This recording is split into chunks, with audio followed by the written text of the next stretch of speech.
I couldn't take the calls anymore. I just couldn't take knowing. There was nothing I could do to stop them from coming through. I had to put an end to it. It all started this summer when I was playing with my oldest daughter, Chrissy. My kid absolutely loved toy cars, so I had given her my Matchbox collection, which I kept in the attic since my childhood. She was driving some farm animal around the hood of my most prized possession, a classic fire truck with all its original parts and an unblemished paint job, when she suddenly stopped our caravan halfway to Mount Marshmallow Snowflakes, also known as the white leather sofa in the corner. "Daddy?" she said, her voice sweet and innocent. "Yes, honey?" I replied. "Daddy, don't answer the phone," she told me. Having not heard my phone ringing, I wasn't sure what she meant by that. She probably had seen the screen on my smartphone lighting up from an incoming call. I had a tendency to forget to unmute the thing after meetings at the office. I guess that Chrissy didn't want our playtime to end, so I assured her her daddy wasn't going anywhere, and left the phone alone. She smiled, and we continued our game. Later, I checked my call history, but discovered that there hadn't been any incoming calls. I didn't really give it that much thought, to be honest. A few weeks later, the same thing happened when we were playing doctor and giving Mr. Fuzzy Wuzzy his annual checkup. Chrissy looked up towards the kitchen and dropped her stuffed bear.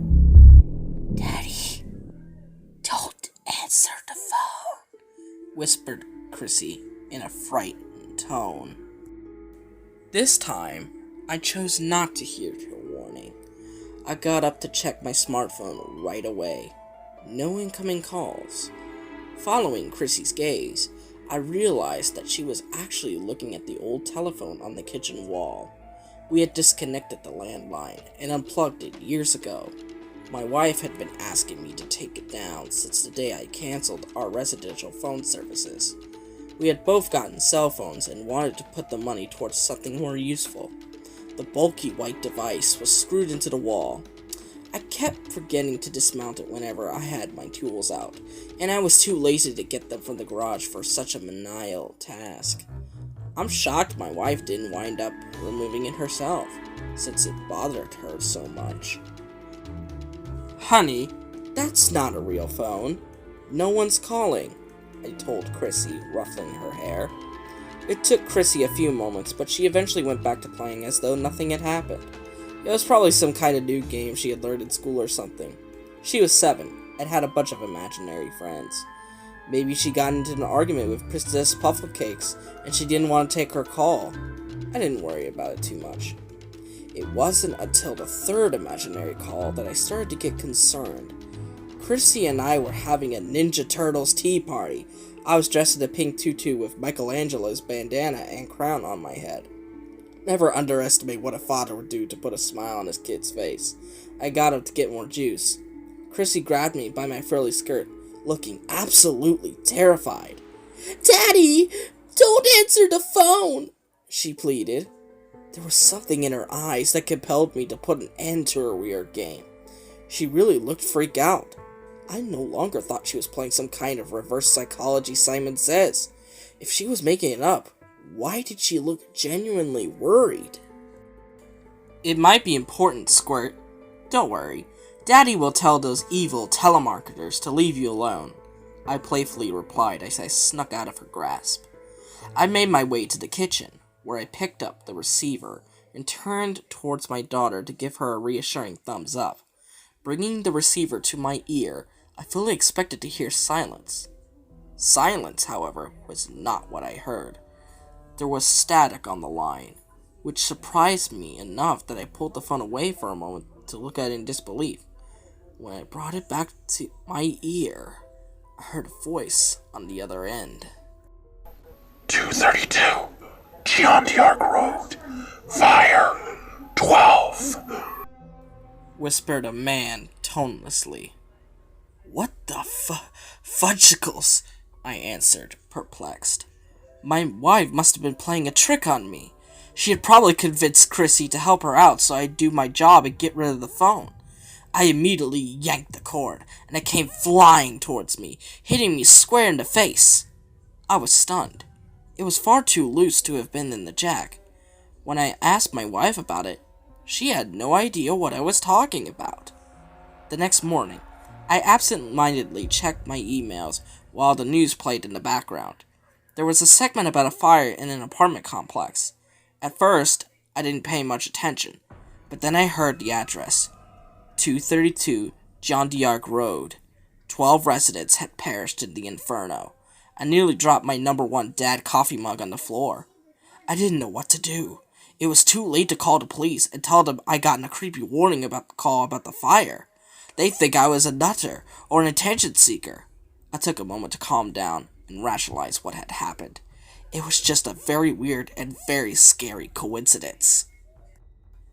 Days later, I was playing Sudoku on the couch when Chrissy walked over, wearing a worried expression on her face. "Daddy, don't answer the phone," she whimpered, tears in her eyes. Something in the pit of my stomach told me not to go, but I had to know. I made my way to the kitchen and picked up the receiver. This time, a British-sounding woman spoke to me through the disconnected phone. 15 Vanya Street. Fire. 3, she announced.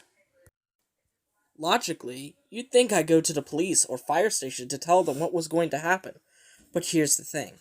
I've watched the shows, so I know how these things pan out. You got an attractive male protagonist who gets a forewarning, which is accurate. I won the Most Handsome Daddy of the Year award, as decided on by my very unbiased daughters on Father's Day last year. I even have a trophy to prove it. The protagonist then tells the cops about his predictions. Naturally, the cops accuse him of being the perpetrator. They lock him up, but he gets out in some technicality, rushes to the scene of the would-be crime, and saves the day. He becomes a true hero in the eyes of everyone. Close curtains. Yeah, I'm not that guy. I'm not saying I'm a coward, but look, I've got 2 daughters to care for. I can't go putting myself in dangerous situations where I could realistically wind up dead. I instead bought a disposable phone and used it to call the police. In the past 10 years, there have been a lot of suspicious fires in our city, leading police to suspect there's a pyromaniac on the loose. Thus far, he or she has burned down a church, a postal office, an outdoor mall, and a smaller post office inside a mall. I'm going to let you take a wild guess as to what the police officer had to say when I warned about the potential fire at 15 Vanya Street. If you guessed he accused you of being the pyromaniac and asked that you turn yourself in, then you deserve a cookie, because that's exactly what happened. I hung up and tossed the phone in the trash can across town. The next day, I watched as a news crew covered the story. The authorities had sent police officers to investigate what turned out to be an abandoned building. 3 officers had gotten locked in the basement. A fire broke out, and none of them made it out. I feel guilty and powerless. If I hadn't warned them, the cops wouldn't have been there, and no one would have died. It was my fault. I couldn't sleep a wink that night. The horrid feeling in my gut eating away at me.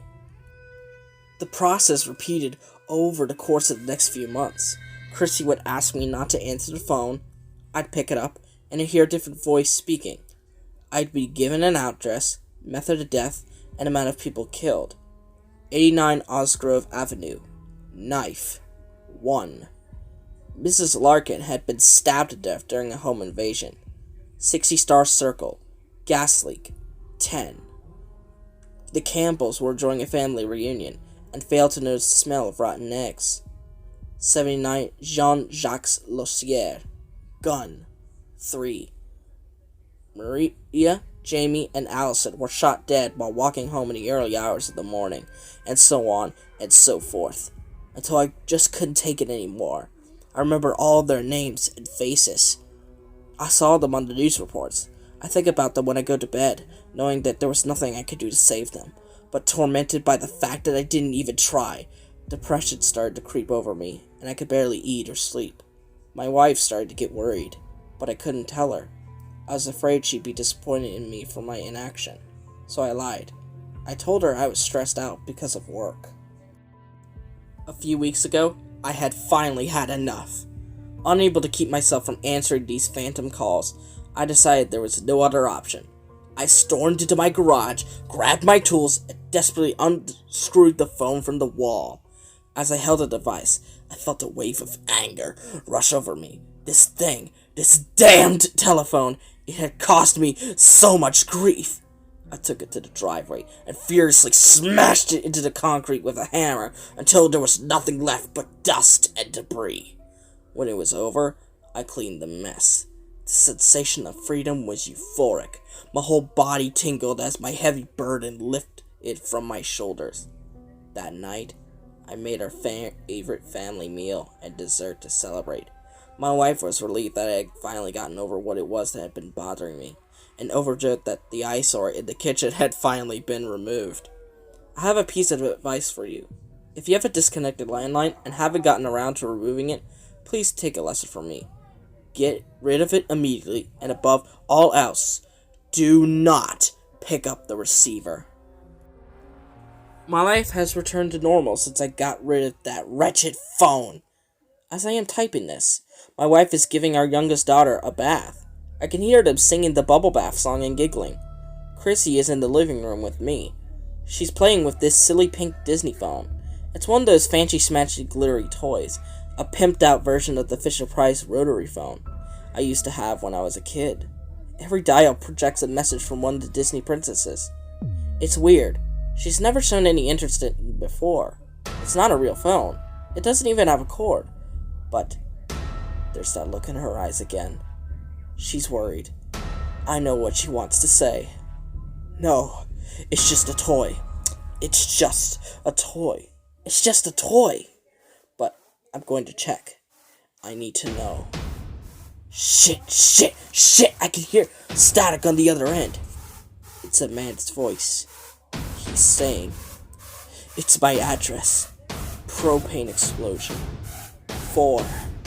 I need to get my girls out of here. Please don't let it be too late."